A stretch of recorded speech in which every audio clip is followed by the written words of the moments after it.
معجزہ کسے کہتے ہیں؟ اعلان نبوت کے بعد نبی سے خلاف عادت ظاہر ہونے والی بات کو معجزہ کہتے ہیں۔ کون سے نبی علیہ السلام لوہے کو ہاتھ میں لیتے تو وہ موم کی طرح نرم ہو جاتا؟ حضرت سیدنا داؤد علیہ السلام لوہے کو ہاتھ میں لیتے تو وہ موم کی طرح نرم ہو جاتا۔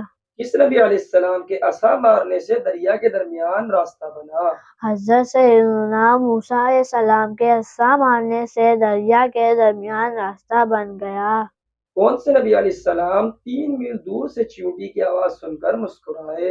حضرت سیدنا سلیمان علیہ السلام 3 میل دور چیونٹی کی آواز سن کر مسکرائے۔